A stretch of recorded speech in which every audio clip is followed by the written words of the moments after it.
Well, hello everybody, and welcome. Welcome to stop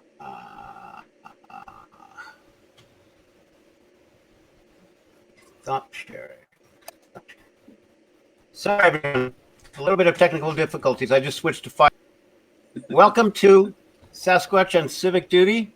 I'm your host, Christopher Noel, and we have so far two very distinguished guests with us, Mr. Pat Turner, and welcome, and Mr. Rich Daniels. Pat, you're from where? I live in North Georgia. All righty. And Rich? I'm in Albuquerque, New Mexico. That's right. Albuquerque, New Mexico, North Georgia, and northern Vermont, all brought together through the miracles of technology, the not always dependable miracles of technology. That's right. We're getting there. Yes. Sasquatch Omega will join us in a second.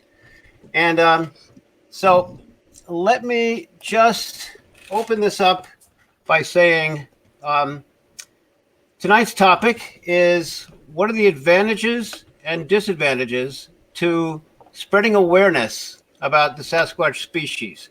It's something that most of us, I would say most of us, have a desire to do through our work, through our research. But we seldom stop and take a step back and ruminate on the various, how the story may play out after recognition.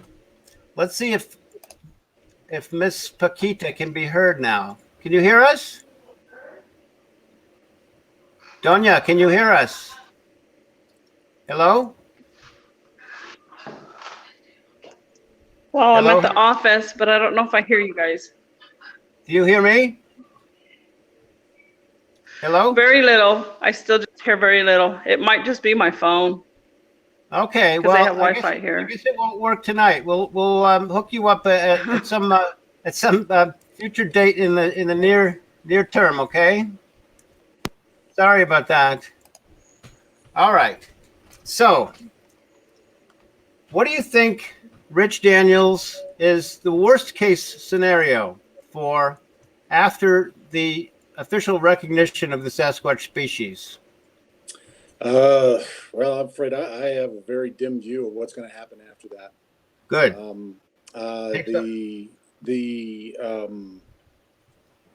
The social awareness of the phenomenon is more prevalent than it ever has been. And I think that's going to create a social media and media feeding frenzy once the species is officially, identified. And, that coupled with the fact that you look at a lot of our national parks and our national forests, they're not manned tremendously, in numbers.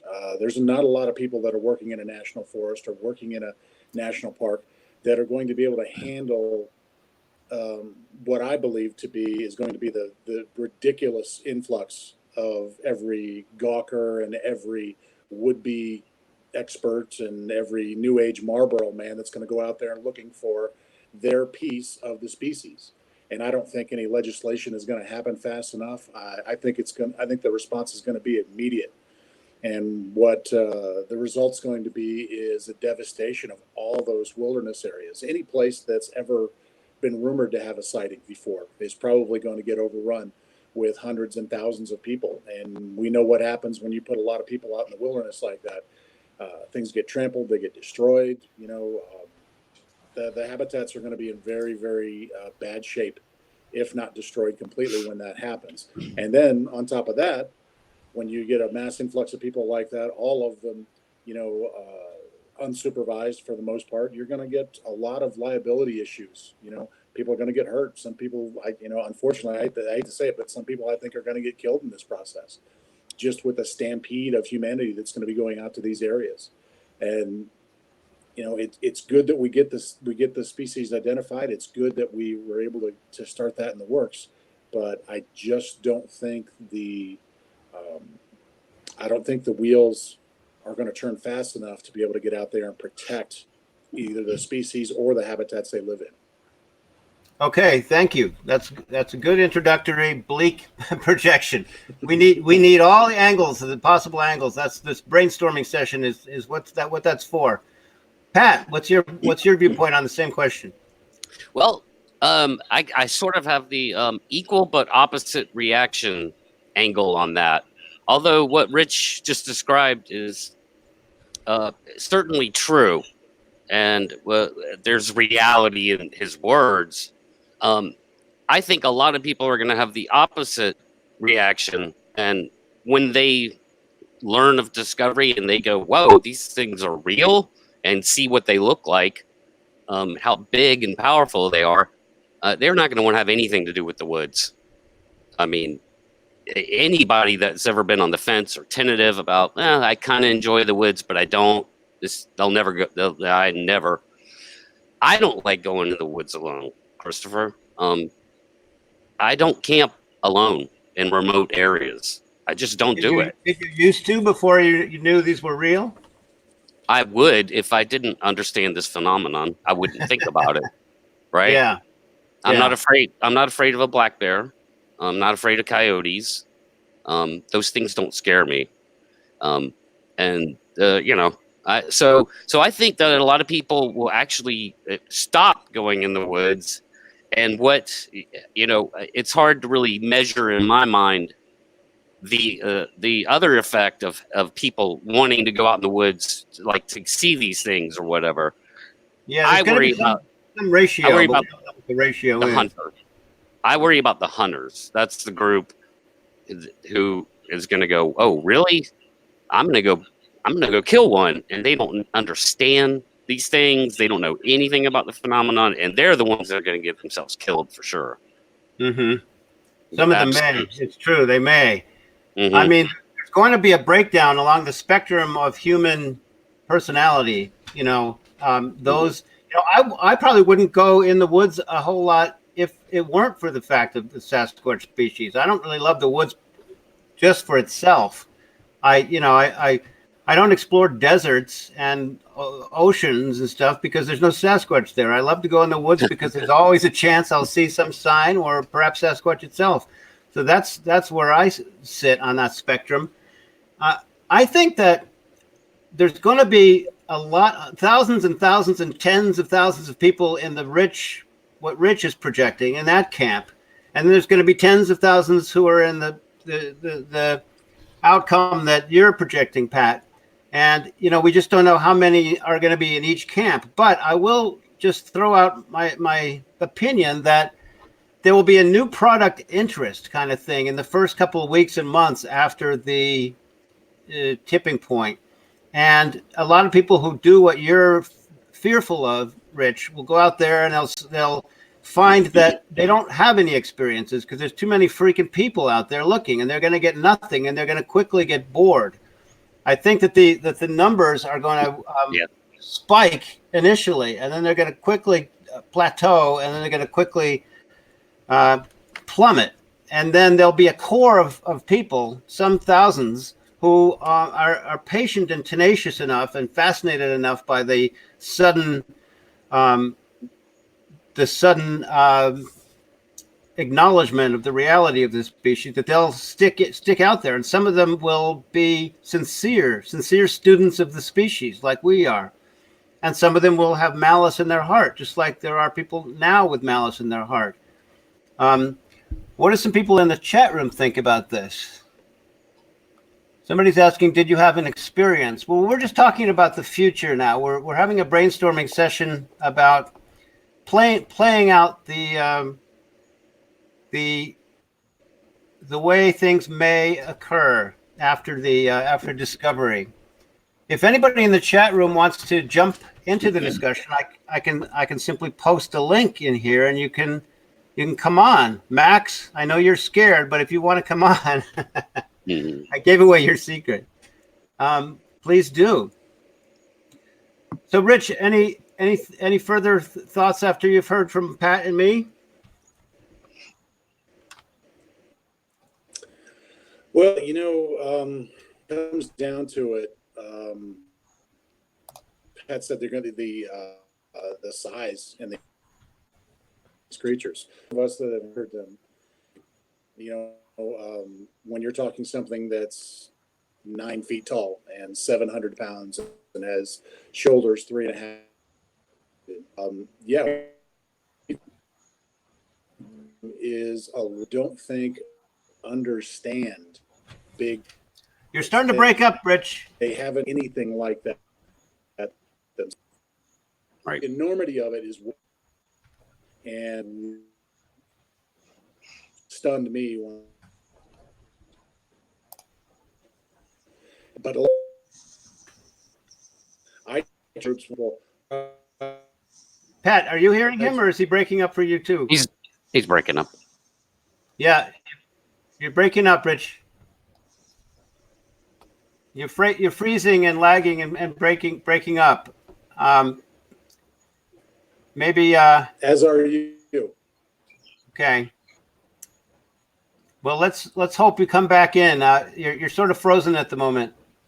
Yeah, your feed is fine on my end, Christopher. Okay. So I think he's just having Wi-Fi lag. Guys. A couple of, part of one dimension of this is just to try to conceive of how much space there is that we are going to be able to share with this species. Here's one thing. In Canada, there are more than 1 billion undeveloped acres of forest, and that number is not declining. If anything, it's increasing. Here in the United States, 1927 was the last year that more people lived in rural areas than in cities. And now 4 out of 5 of us live in cities, and that trend is only continuing. There is more forest land in the U.S. today than there was 100 years ago. You can all look these up and check my sources if you want. And that's an amazing stat, by the way. I know, it really is. I mean, in the Northeast, especially after the first settlers came, or the invaders, the conquerors of the native peoples, the clear cutting of the forest was just, feverish for 150 years. And so most of the forest that we have in New England right now used to be open fields, even in the early part of the 1900s. And here's another interesting one. Canada is the second largest country in the world, larger than China. That shocked me when I looked it up. And China has 1.3 billion more people than Canada. My friend was my mother actually was leading a tour of the Vermont State House and leading it with Chinese people. And she asked one young student, how many kids are in your school? How many kids go to your school? And guess what he said? I have no idea. 10,000. Wow. So anyway, that's China. That's not really relevant, even though they have some of this species too. The population of the U.S. and Canada is growing less than 1% per year, and that trend has been continuing downward over the last 5 years. So, in other words, it's quite possible that the Sasquatch population may be rising faster than the human population. Let's get Todd back in here. Todd in here. And Rich. Rich, can you hear me? You're still freezing up. Todd Ness, welcome. Can you hear me? Todd? Yes, thank you very much. It's nice to be here. Oh, good. Welcome. I'd like to introduce you to Pat Turner in the upper right and Rich Daniels in the lower left. Very glad to meet you, Todd. I've been following your work, and you've done a lot of great stuff for our field.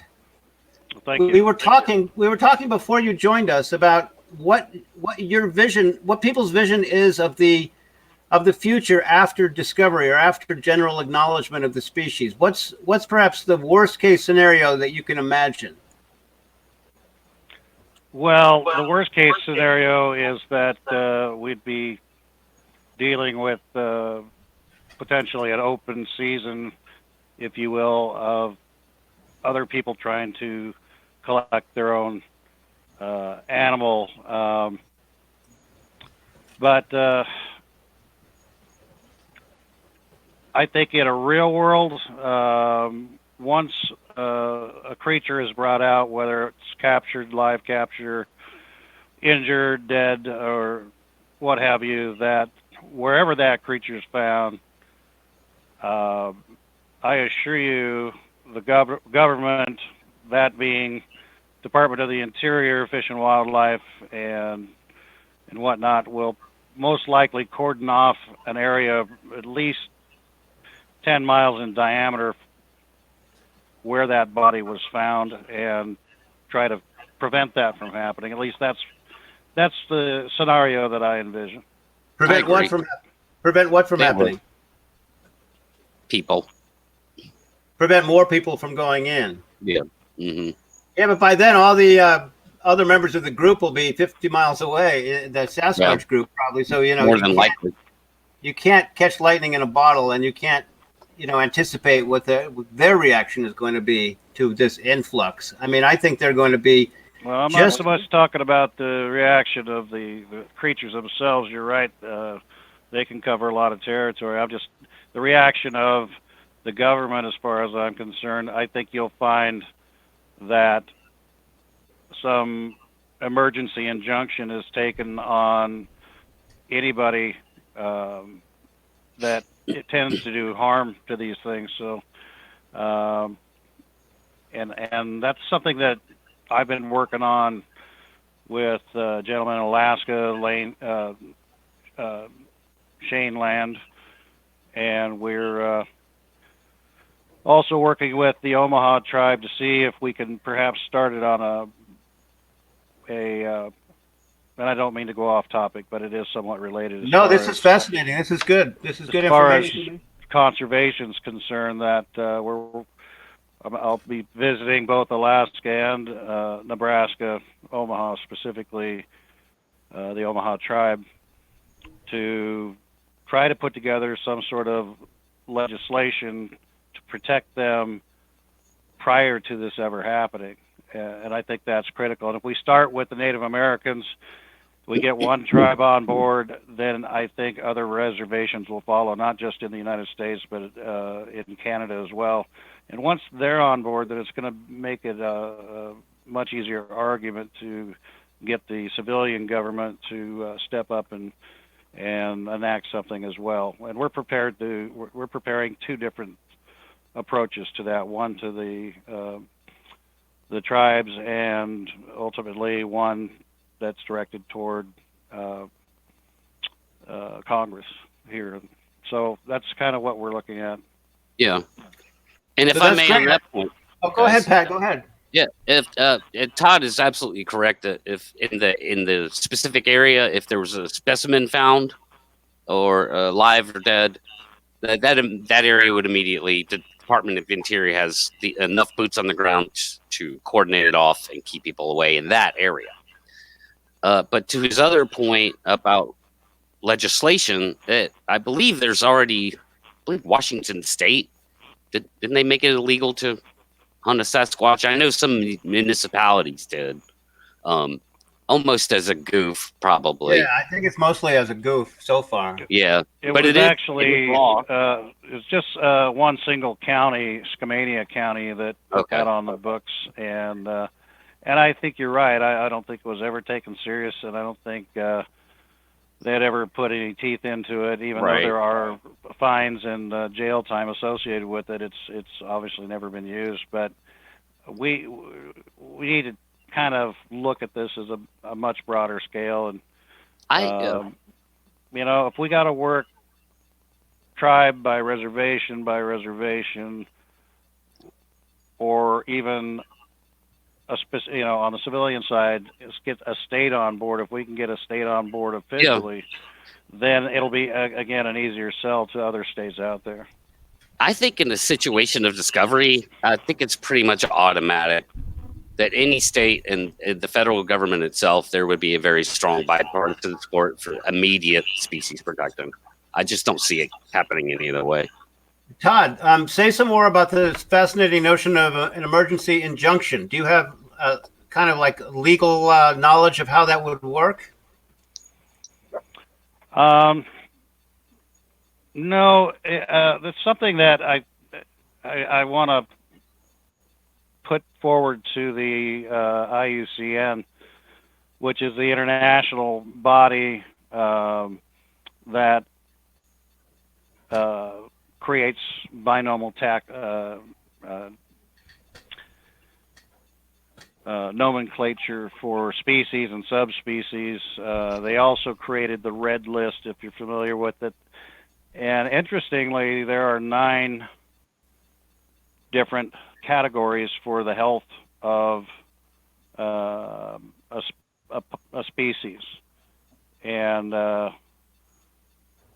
it's not just threatened or endangered or there's actually 9 different categories, and one of them is actually a category called data insufficient, which I found kind of interesting. Mm-hmm. So they do make room for that kind of thing, but I imagine we could work alongside with them to try to put something together. I mean, I don't see any risk to it at all. I don't think politically there's a risk to it. Bigfoot is pop culture these days, and True. And whether it's tongue in cheek or not, to get a state instead of a county, but to get the state to adopt rules for that, because let's face it, right now it's open season as it stands. There's nothing on the books that's going to prevent anybody from causing harm or death to these things. So Yeah. That's right. That's right. It's not going to be any worse, except that more people will try to do it.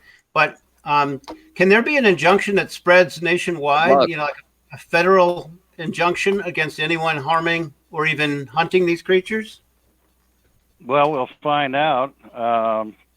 I'd like to think it's possible, especially if we bring in an international interest like the IUCN to help us adopt such a piece of legislature. Because then, Bigfoot isn't just a local or national phenomena. If and when, and to me it's inevitable that one of these creatures is brought in, I assure you, it'll quickly become an international concern. And you're going to have other, there's going to be probably a slew of bills trying to be put forward. But I think initially the Department of the Interior can very easily put something together just to say, we have evidence these things exist. Okay. Now, with that in mind, we need to put, protect what few are out there. It's going to be a little difficult sell not having that evidence, but as technology gets better, even photography, getting into the 4G, and I'm hearing 8G is right around the corner. There was actually, for the very first time that I'm aware of, a subspecies that was actually accepted and named. Just on the basis of trail cam, right? No, it was a entomologist that was using an SLR and got a photograph, a clear enough close-up photograph of what they call a bee fly. Now, granted, that's an insect, but all these laws and things are comprehensive to the animal world. So, yeah, in this case, whatever they apply to that particular discovery and acceptance through simply a photograph means they have to do it for other species as well.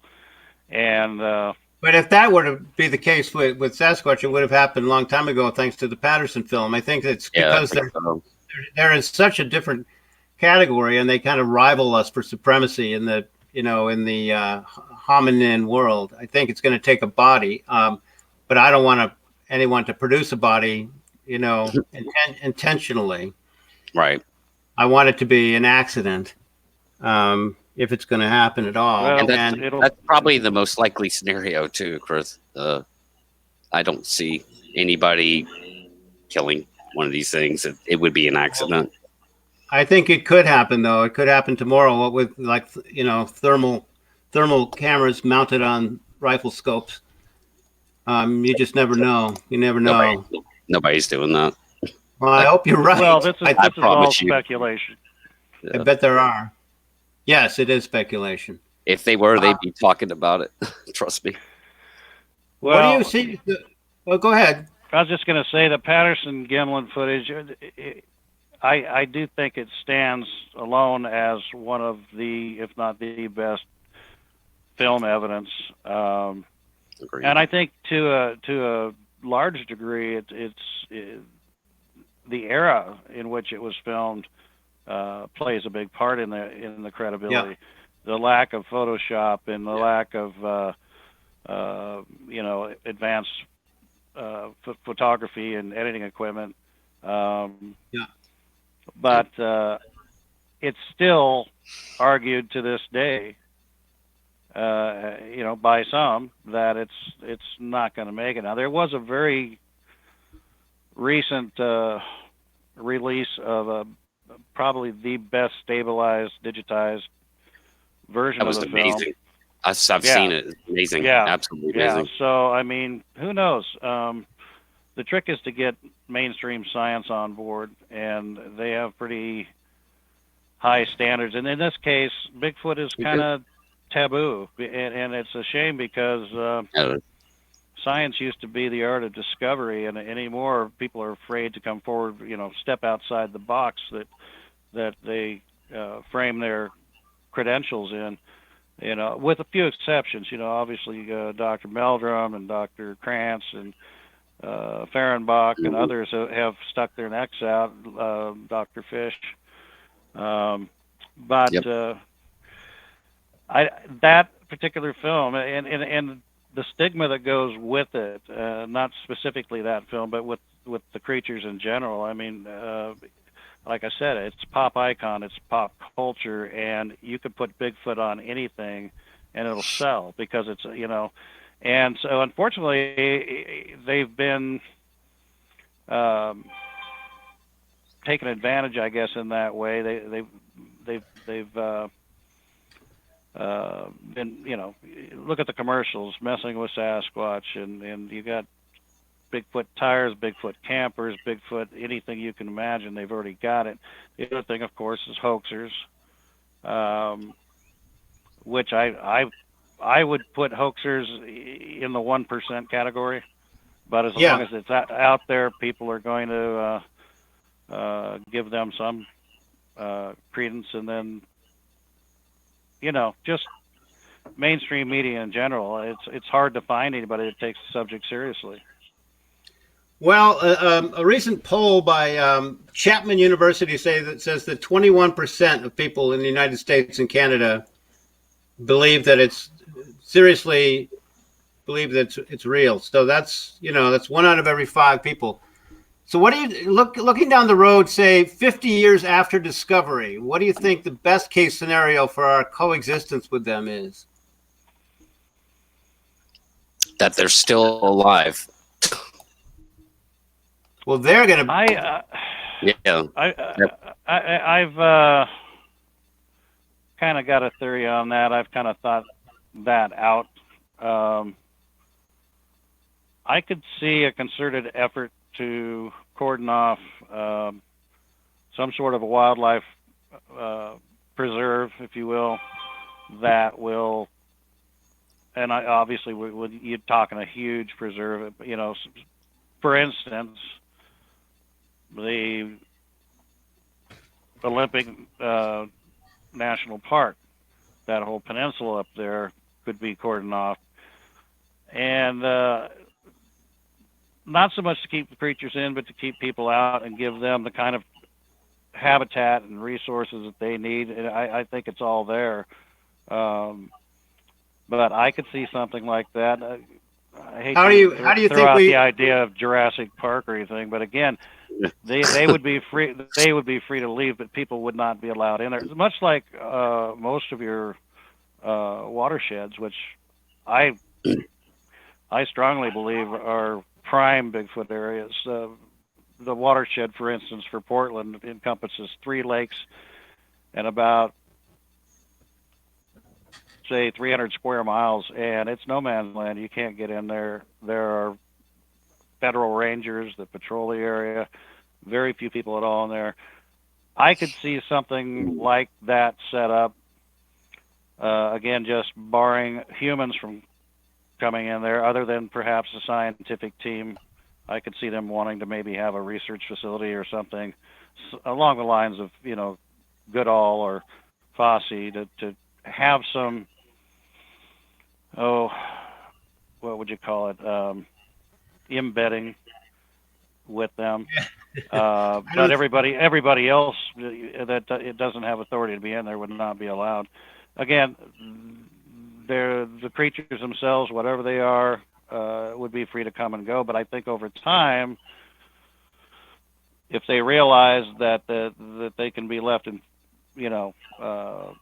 pretty much alone from hunters coming through, fishermen, hikers, whatever, and just they might be able to adapt to that and just say, we're good with it. If we've got our own quote unquote reservation, and maybe more than one,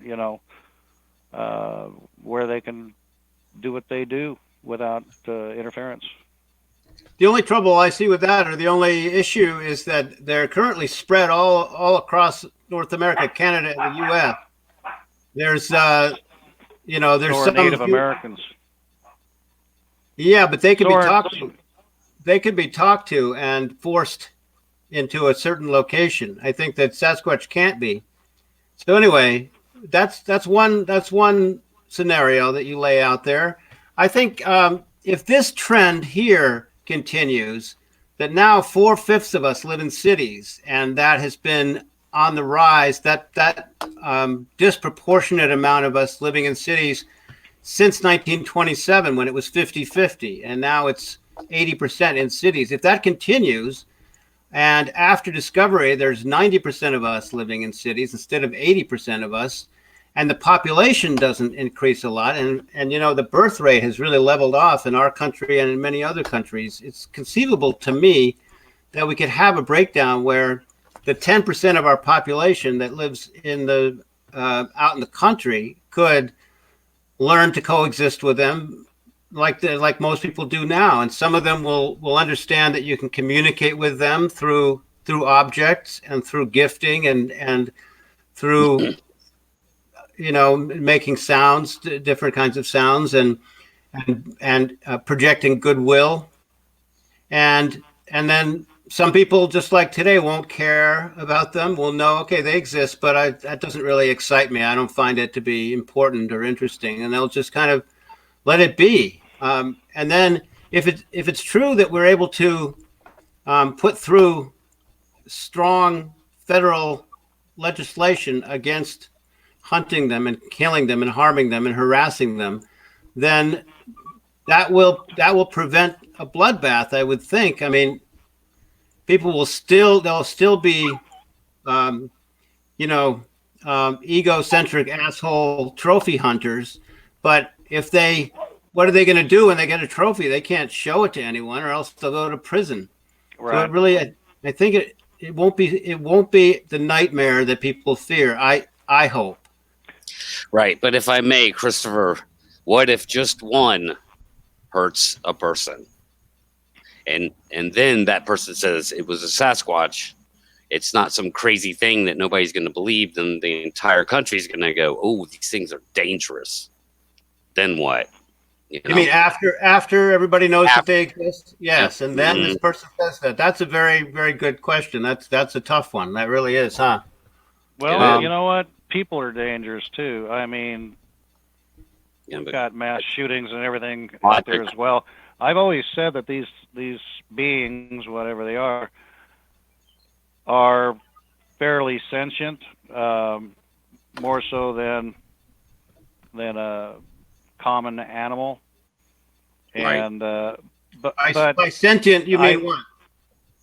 well, sentient meaning aware, having an awareness that is, say, more than that of a deer, if you will. I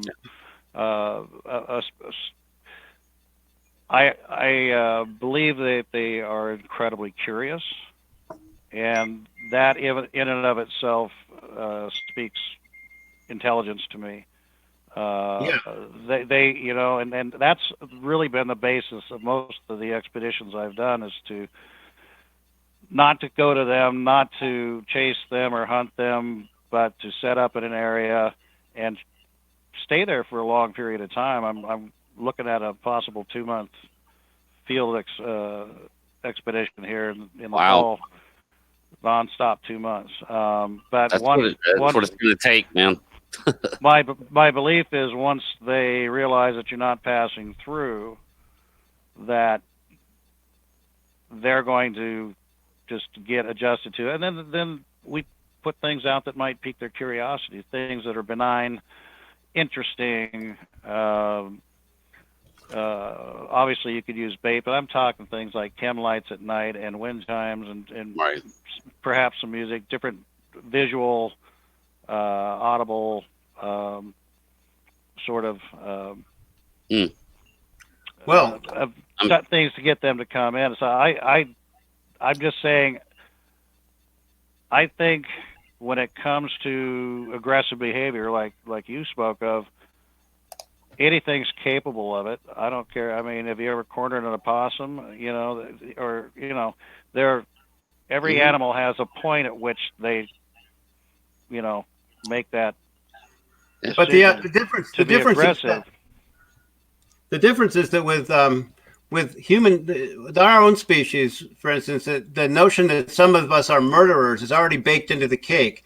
But the first time, as Pat suggests, that somebody is provably maimed or killed by a Sasquatch, or a child is provably taken by a Sasquatch, the tendency is going to be for a groundswell of vilification and I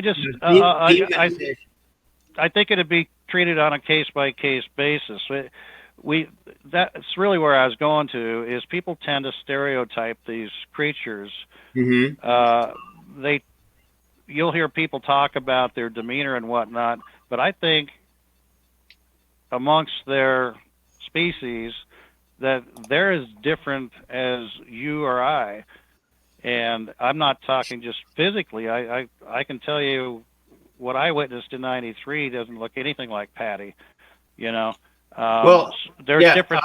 I think what I'm getting at is there's some physiological differences, just like, you know, if you line 10 people up, they're gonna all have distinct characteristics, and I think that also applies to their personalities. Yeah, I think we got it. I don't think you can discount that there are some rogue individuals within the species. And let's face it too, any good person can have a really bad day or snap for certain reasons. And so I think it would be handled quite similar to what happened up here on Mount Hood a few months back. We had a cougar that had attacked a jogger. First one in memory, killed her, and began to actually consume her. And they basically sent out hunting parties until they were sure they located the specific animal, and they put it down. Because if they're capable of doing it once, they're going to get a taste for human flesh, or in this case, maybe if they get away with it, you know, and that way you can satisfy the public that this was an isolated incident. We have located the specific individual involved, and we've either relocated them or we put them down, or whatever the case may be. It's like any other animal.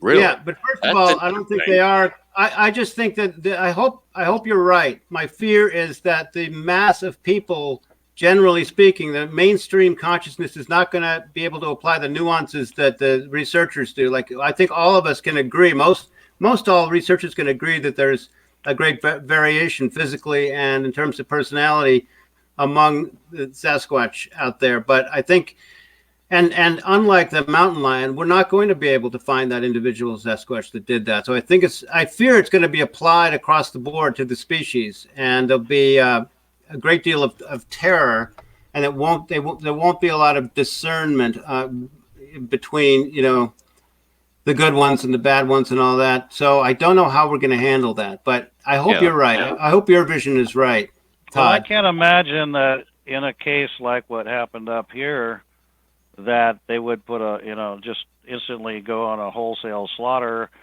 massacre, if you will, of every creature out there that due to the actions of one. Well, what do you think they'll do if they can't find the one who killed the person? Well, that happens too. Even with, rogue bears and everything else, they try.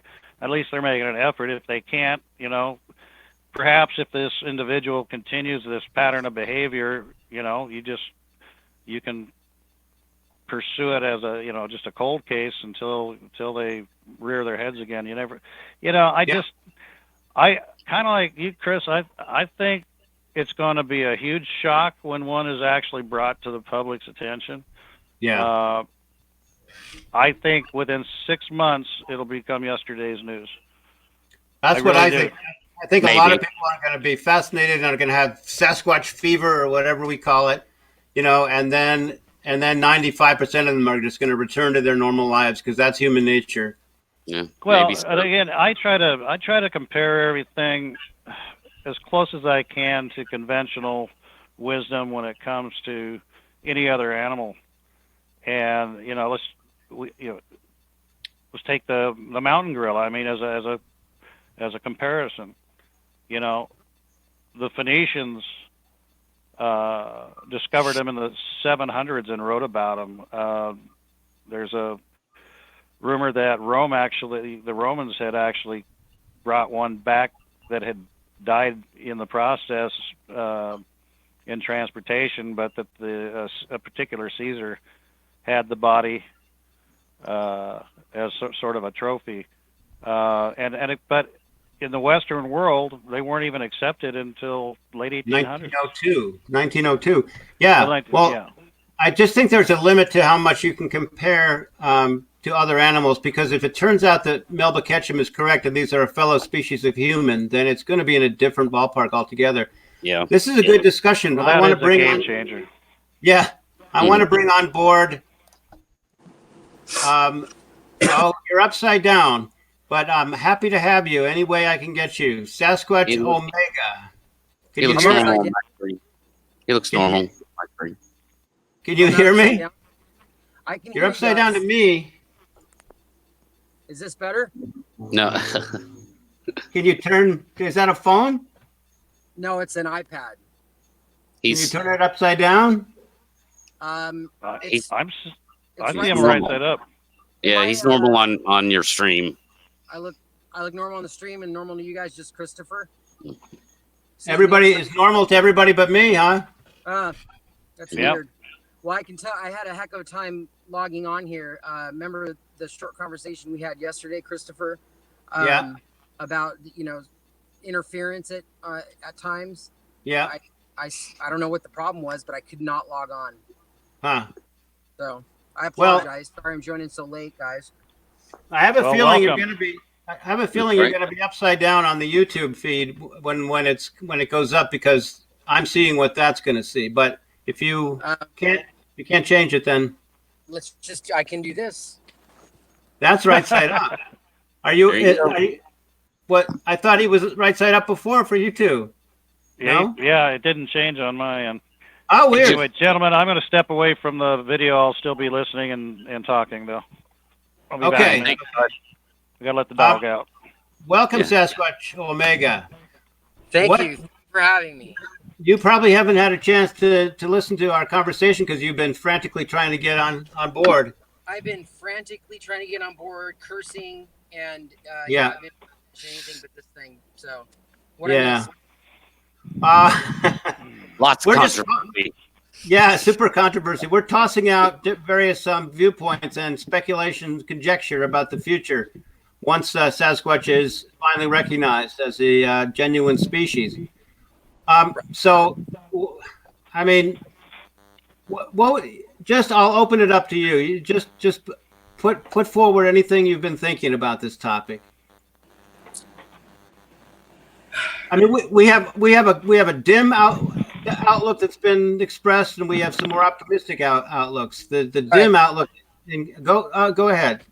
Well, the outlook is, I don't think that the outcome is going to be what people think it's going to be. I know there's a lot of concern about there being protection set up for, once the species is acknowledged to, protect them from hunters and things like that. But I need to point out, and every single person watching this who investigates these things, I'm sure there's people watching who have been very, very dedicated researchers to this subject for a long time, may agree with this as well. And that is, I don't think there's a worry about them being hunted. I don't think that's going to be any kind of an issue whatsoever. I can't get within 100 yards of them unless they really let me. You know what I mean? It's pretty much the case. They're always hiding, and you may be close to them. Hunters may be close to them, but they don't know they are. Therefore, there's not a shot. So, but with thermal technology on the rifle scope, that might be different. It improves their chances, but let's think about the legitimate thermal footage that's been captured to this point. And Christopher, I'd have to say yours is on the short list of some of the clearest and best thermal footage that there is. But the vast majority of the footage that's captured is thermal footage. It's almost indecipherable. A hunter looking at what they're catching on thermal, they may have a hard time figuring out if it's large or small. The way, depending if it's in the summertime and there's heat coming off of the foliage with this creature in there, they're not going to be able to tell if it's, a group of possums versus, a hog versus a Sasquatch. So that doesn't our situation, but I don't think it's going to be a deal breaker. I still think generally speaking, I still think they're going to be safe. If I may. Sure. You're clearly not approaching them in the woods with a weapon, right? No. Or the intention to kill them. That's a different vibe, right? It's a different attitude. That's a pointy spear looking thing. Forget whether they would be successful. Most of them wouldn't. Some of them would figure out some clever ways to actually get onto these things. But the point is that them being with too many people being in the woods with guns, going after them would provoke an assault. I agree. I definitely agree with that. If we're talking generally, just generally, it coming out that these things are real, and we're just going to assume hordes of hunters are going to go out there to get their, they want their Sasquatch head on the right, the deer. I mean, that may or may not be the case, but that's a totally different situation than hunters out there with the pointy spear thing, approaching them in an aggressive way when there are family members around and newborns, and that would change the dynamic. But I can still say that they have the ability, because of their speed, they're just so incredibly elusive. It's a waste of time for even me to try to describe it, as and a lot of people know. There's going to be a lot of effort on their part to not come into contact when they see what's going on. Avoid. Yeah. I think so, generally speaking. However, that's not always going to be the case. From the reports that have been there will be rogue males out there. There's going to be overly protective males and females, right? And people are going to get hurt. There's no doubt about it. But I don't think it's going to be this major issue that covers the continent. Not something that whether the species has protection in place through the governments of Canada and the United States or not is it's irrelevant to me. I agree. We need protection of them, but I don't think I would tend to disagree on one point there. A voice from the darkness. Yeah, I'm standing on my deck looking at the woods here. Wait Me for the too. wife. Good luck. I'm also also in the woods. I think if laws were enacted, and you weren't here to hear this earlier, but if laws were put on the books, starting with reservations and tribes, I think that'll spread, and I think it'll make an easier case to get laws put on the books. It's a no-lose proposition the way I look at it. To do that, it's kind of a PR positive. Yeah. And you know, most people don't believe they exist anyway, so to them it would be a joke. But if the laws are there and they're enforced and have severe consequences, it won't stop everybody, but it will make a lot of people think twice about it. Yeah. And like Chris said, what are you going to do with it once you got it when you're not supposed to have it? When it's contraband, when it's Right. when it's you make it a poaching offense. Poaching, that's a good word. Good. And then once the laws are there, yeah. And that's what we're trying to do. A small consortium of us are trying to do is to write something legally that can be presented initially to the tribes, a tribal law, tribal courts. And I'm surprised they don't have those laws already, really. Yeah, well, like I say, we're working on it, and like I say, we want to get it on the books prior to one ever being captured. That way, it like I say, it should curtail a lot of the poaching. No, I'm sorry. Go ahead, Christopher. Well, no, if it's on this topic, then go ahead, Sasquatch Omega. I have a slightly different one to put forward. Sure. All I was going to say is I was more so referring to. Can you speak a little closer to your tablet? Your voice is kind of low. Is this a little better? A little, better? yeah. All right. Any closer you can get. How's this? Perfect.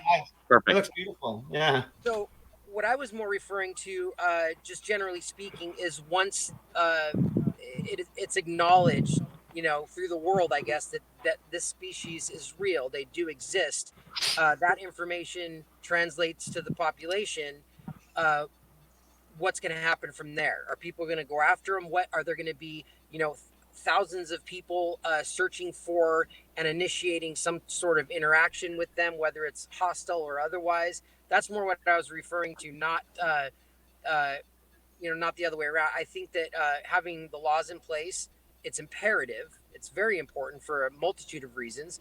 Having these things set up beforehand is obviously that's got to be done. So, I mean, generally speaking, that's just what I wanted to say. I don't think I was more referring to just the once they're announced, the population going out there, whether they're tree huggers or, longtime big game hunters, what's going to happen from that point. And that's what I was referring to. The law is not going to make a difference. That'd be the biggest prize on any hunter's list. Well, it might make a difference. It might make a difference in people's attitude and motivation. Like if you can't make $1 million and become famous by killing one, then you're going to be a lot of people are going to be much less likely to try. Sure. Especially aside from whether they'd be successful, like you say, they almost definitely wouldn't be. But go ahead, Pat. Oh, I was just going to say, especially in this country, this is in Africa, poor parts of Africa. People will hunt ivory literally to, jackpot it. But I mean, I think we can. You'll always get some macho guy trying to go out there and kill one. And I think he would just get himself killed or get no result. Yeah. Well, and your analogy with Africa, for instance, is a good one. And what is working quite well to keep poachers from taking gorillas and elephants and a number of animals is the fact that they've got they have rangers that are out there that are just basically anti-poaching. And they hire these people to go out there. I wouldn't be surprised. Yeah. Again, it's we're talking about, in the perfect world, a localized situation. And we know these things are spread few and far between. But like I said, when it comes to that first one, wherever it was found, I think there would be a immediate quarantine of that area, at least as far as public access. And but the thing is that may very well be the case. But once 340 million people and 35 million people in Canada suddenly wake up, you know, the ones who, most of them didn't know it before, suddenly wake up, they'll turn to the research community and they'll find out the fact that they're almost everywhere. And so cordoning off 10 square miles isn't going to really do anything. People are going to be fascinated initially.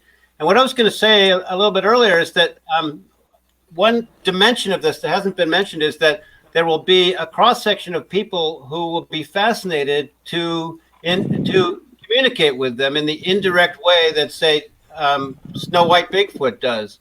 I think there'll be a great run on watching her Bigfoot diary entries, and then people will try to do the same thing, and many of them will be successful. And I think that Sasquatch, for their part, will benefit from that. I think Sasquatch like to communicate with us. They just can't do it directly.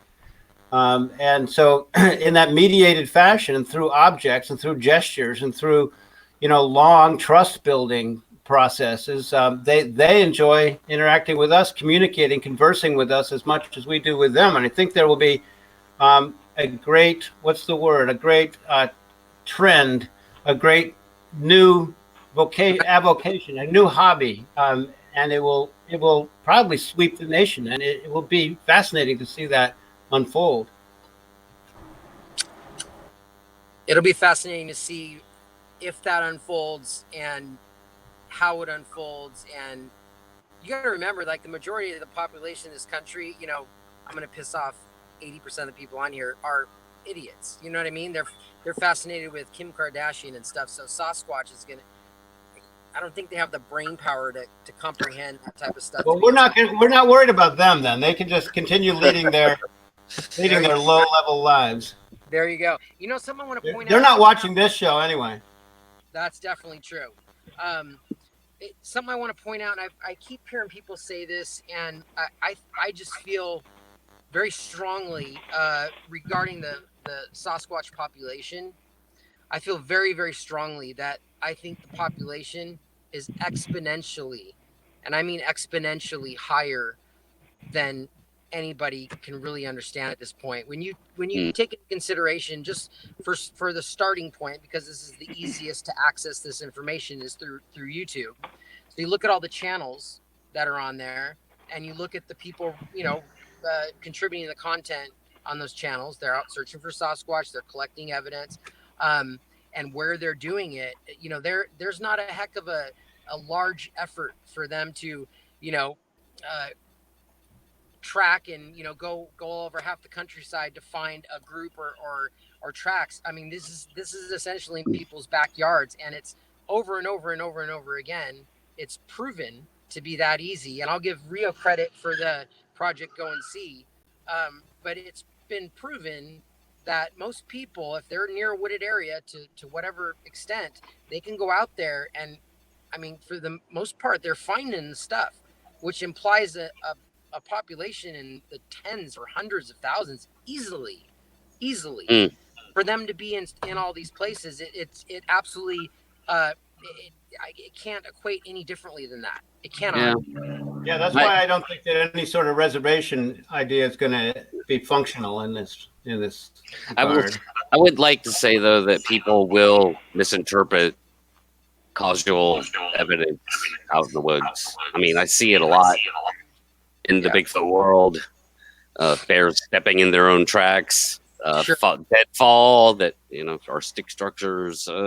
Well, the only way to know for sure is to stick audio recorders out there, and I've been doing that for years. Right. And I know. Encourage other people to do it, and I think that that's the indispensable next step. You can't just look and say, well, it could have been made by children or it could be deadfall, but I'm just going to say it's Sasquatch. You need to I agree. have the other shoe drop. You have to be very, very objective and critical thinking out when you're you have observing you have stuff. to listen to hundreds of hours of Yeah.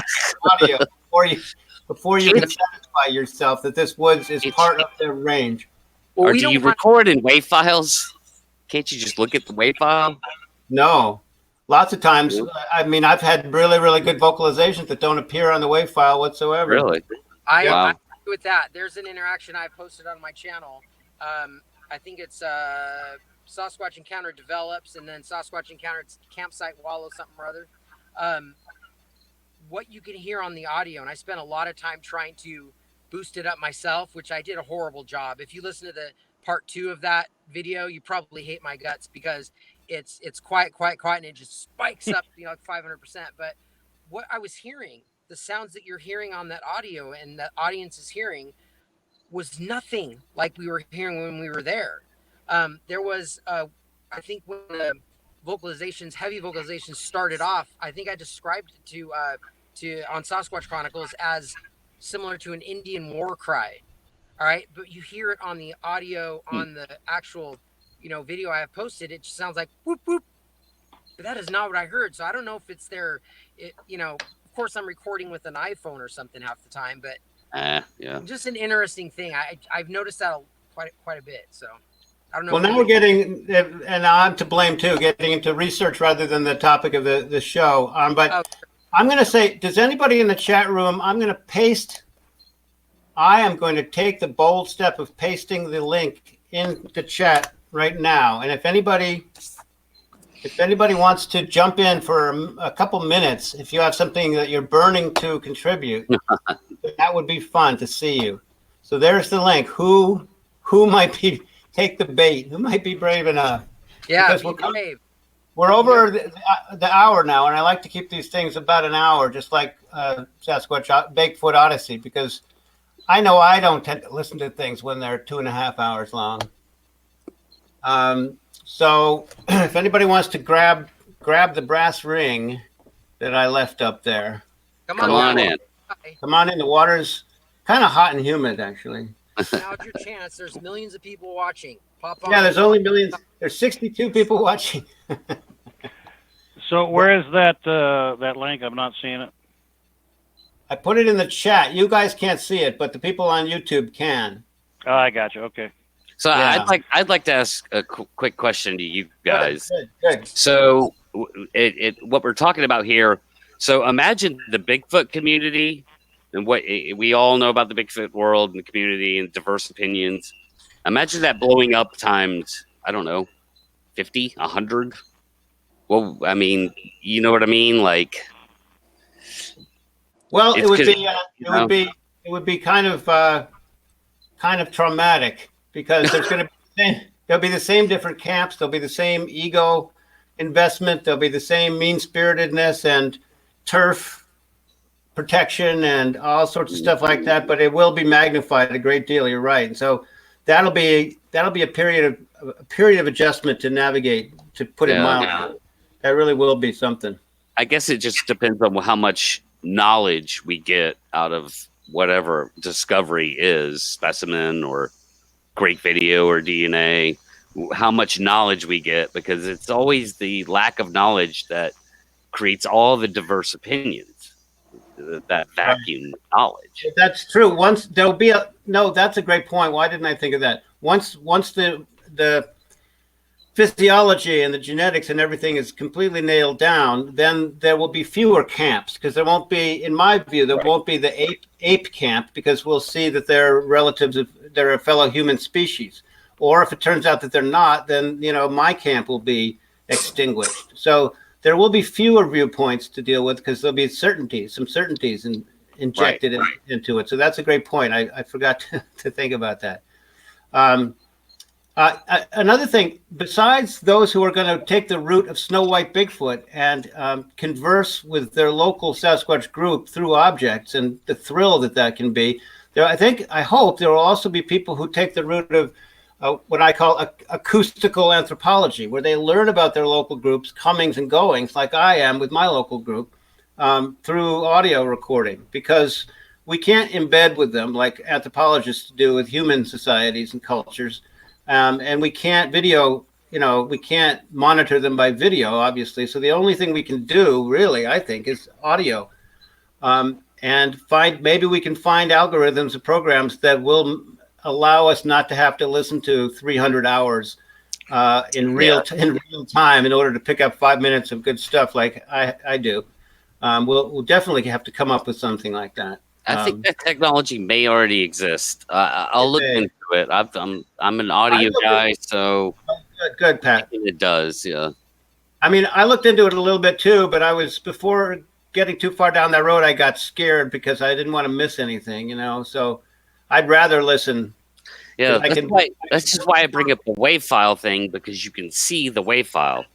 You see the WAV file, so you can see the spikes, you can see the activity. You don't have to listen to this half hour right here. Oh, but 99.9% of the spikes are not Sasquatch.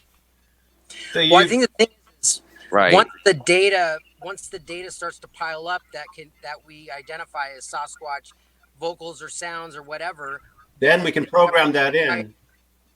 Software is going to be created that right, takes account of that.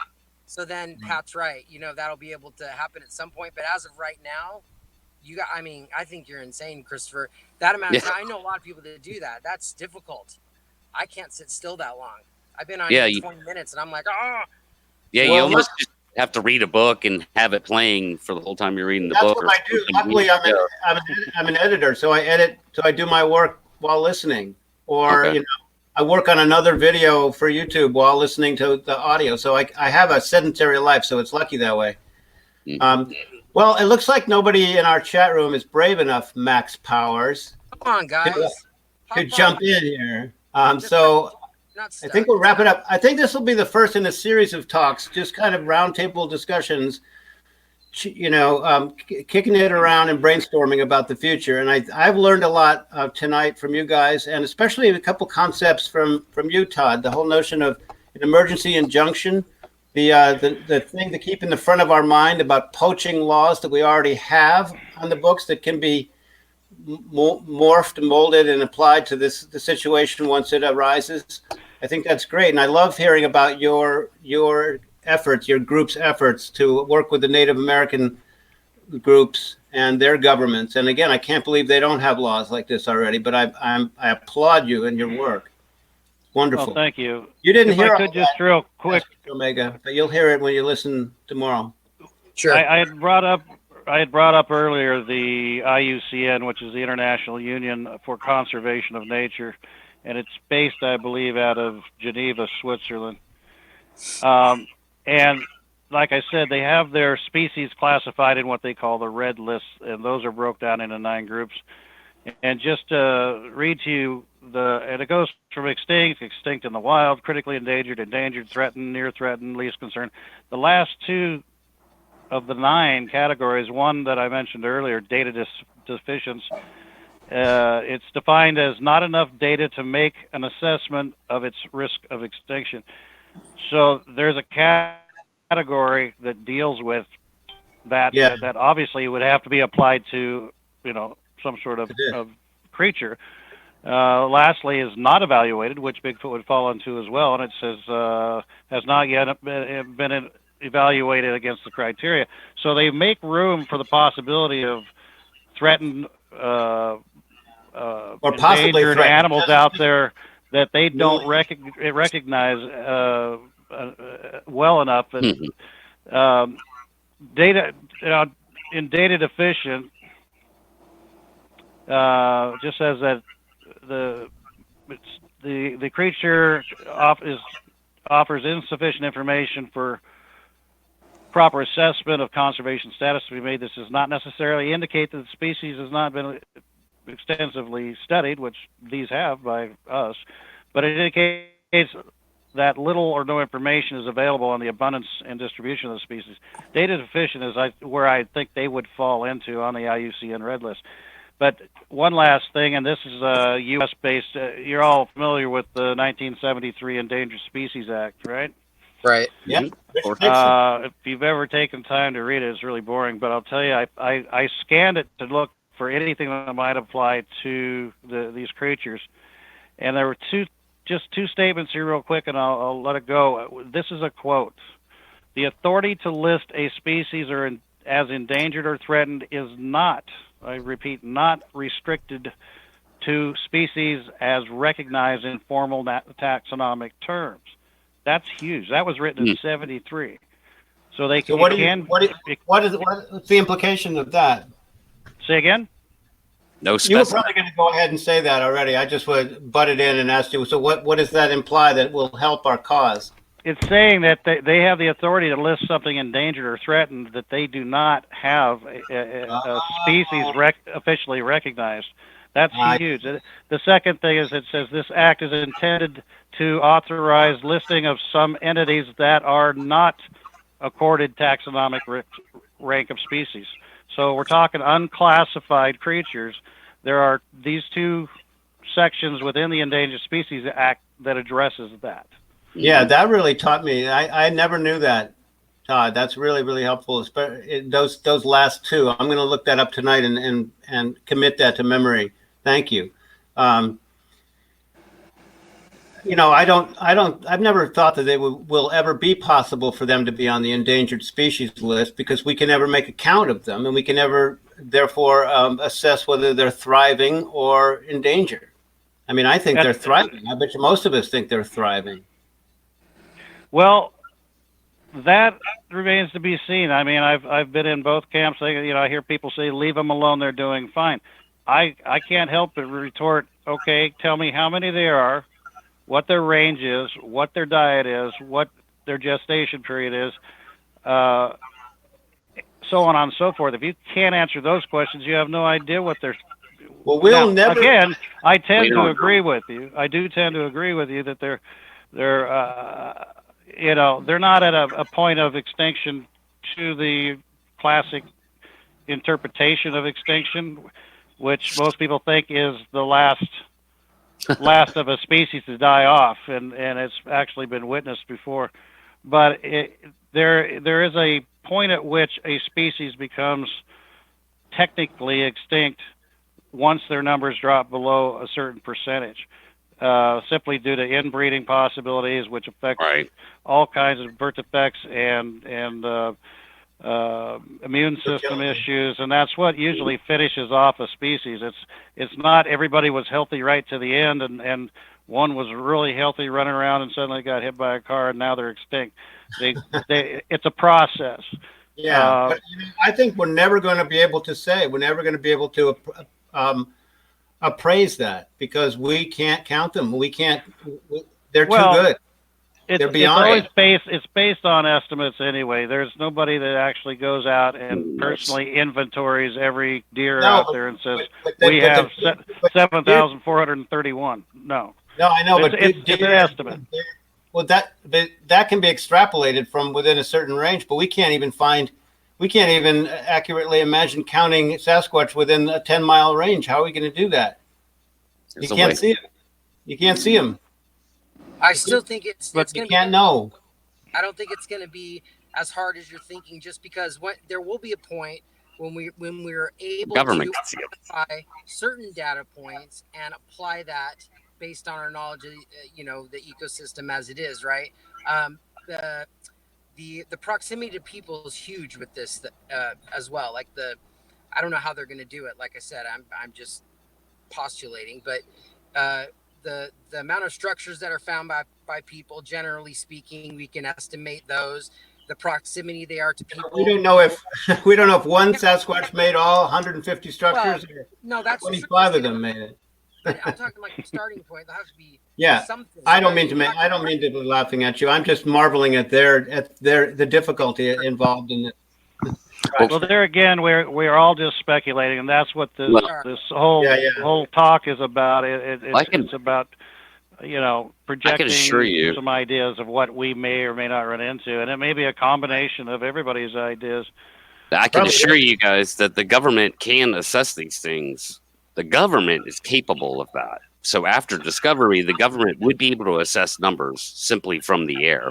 They have the equipment and technology to do it. Absolutely, 100%. It still would be an estimate, but it would. But it would be a question is, way more solid Way more educated estimate or not. And I don't know how Pat knows that. I would doubt it, but he may know more than I probably does. Oh, I do. I'm an aerial expert. Oh, well, I need to make you my friend. Well, yeah. I'll Well, tell you you're more about it, but the government has the equipment and technology that is the best in the world. What equipment is it? How can you see through a thick canopy of trees with thermal? You Talking about can. our sound system. You can. Yeah. You can't. The government can, but they don't even need to. You just count them in the wintertime when the canopy's down. I don't think. Unless you live in an evergreen forest like I do. Well, yeah, that's true. That's not always the case, but you could at least start getting numbers in certain areas. But I assure you, the government has technology to see through the canopy. Yeah, it's just a matter of whether they're going to, you know, I agree. be willing to assign those resources in that way, and not get chewed out by the taxpayers. But Right. Agreed. Any last thoughts? I was just going to leave you with one sentence that was published in the Journal of Science in 2014 on page 260, and this again relates back to this identification of this particular bee fly by photograph only, but it's again very extremely clear picture. But it's the first time in history that the IUCN has accepted a simple photo in order to describe and taxonomically categorize an animal. It's the first time ever. And the sentence, this was written by Ben Mintier in the Journal of Science, 2014, quote, "Collecting specimens is no longer required to describe a species scientifically," end of quote. That's huge. Well, if it weren't for the mountainous resistance of the scientific community to Sasquatch, then that would be the case in Sasquatch too. But it's a whole different paradigm. Like there was a new species of macaque kind of monkey that around that time too, 2013, 2014, was accepted just on the basis of a trail cam picture. But that's not the case with Sasquatch. Anyway, well, not yet. We got to stop getting blob squatches and red circles. If it doesn't happen for 52 years with the Patterson film, then no picture is going to do it, I think. But maybe I'm wrong. I don't know. What do I know? Well, technology is getting better. If I appreciate. If it's just an animal, it'll happen. There's a lot, like Mr. Neese is mentioning here, there is a lot. We all do a lot of speculating. We're trying to take in this information and all figure it out. We're all passionate about it. I think that's really, really important. But something else I want to point out, and I'm thinking about this as I'm listening to Mr. Neese speak. We've never met. I've never met Pat.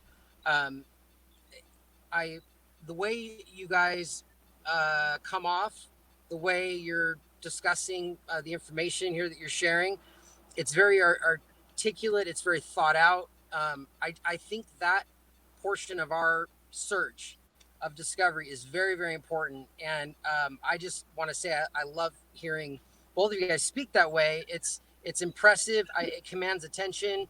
And for the general public, especially, I believe it's imperative that any one of us that has a platform to communicate with the public about these things, it's important for us to be very, very careful what we say and how we say it. I believe it's our responsibility. In the same respect, it's the media needs to be a little more responsible about what they say and how they say, which they're failing. So, but that's it. I really Amen, like brother. that. Amen. Thank you for saying that. And I thought you were going the other way with that at first. The way you guys are talking, it's extremely hard to take because you're arrogant. No. No, I appreciate it. And you remind me of something, which is the common complaint that we should just leave them alone. What I say is that it's inevitable that they will come to light because of the nature of our species and our curiosity and our tenaciousness and how we won't let it go until we've achieved that. whether it's us or our grandchildren or their grandchildren. I hope Yeah.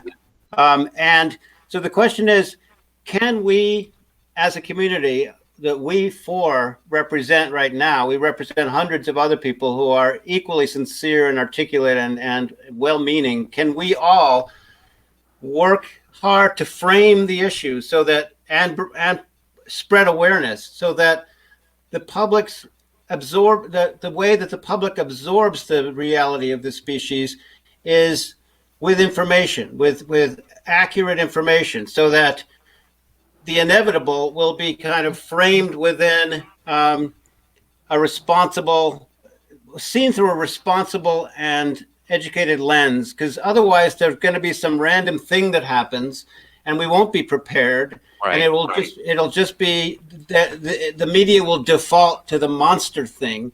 So I think it's our responsibility, as Sasquatch Omega was just saying, to educate the public. I mean, we don't have much of a megaphone, but it's increasing every day. And I think we sometimes underestimate our own importance. And that sounds like very arrogant right there, but I'm just speaking kind of on behalf of the hundreds and hundreds of us out there who are doing what we're doing. And I think that we are emissaries for a new age, and that's a big thing, and it's a lot of responsibility, but it's also exhilarating. I agree. And that's what we're trying to do with the American Primate Conservancy is try to get this as mainstream as it can be, and part of that is how you approach it and how you present it, and trying to present it in such a way that it's an easier pill to swallow when it does come to the fore, because it is inevitable. But you know, my wife and I, we go around the country and we present at different conferences and also, you know, through multimedia. We're working on documentaries currently. We have one in production, but the whole idea is kind of like that. It's, you know, let's find a way to take the shock factor out of it by simply talking common sense about an animal that is as common as we are, just in their own way. I mean, earlier I was saying that the general mass of mainstream society is not going to be able to be attentive to nuances in this topic. But what we're saying is that we need to inject as much nuance pre-discovery as we can, so that discovery can have a softer landing. Exactly. Well, the importance of perception. All right, I think I'm beginning to break up here, so I'm. It's okay. Andy's gone. Well, he froze. Oh yeah, he froze. Oh, do we hang out and wait for him to come back? Well, we're still live, so yeah. We are.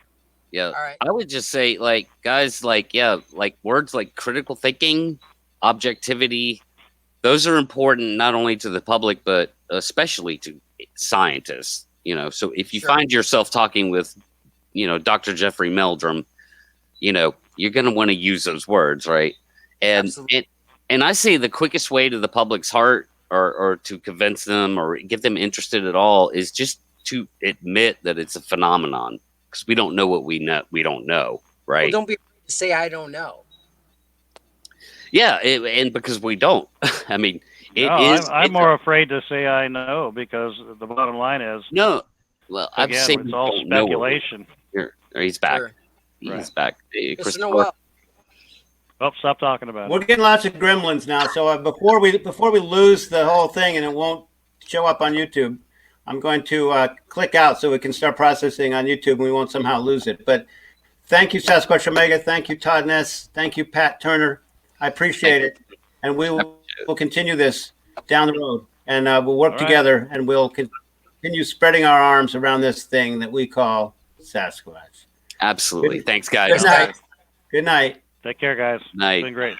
And thank you all in chat. I'm sorry we didn't turn to you, but I see a lot of wonderful comments, and there's just too much to handle tonight. But you could have come on board. Hey, I gave you the chance. Next time, speak up, guys. You got to get on here and help.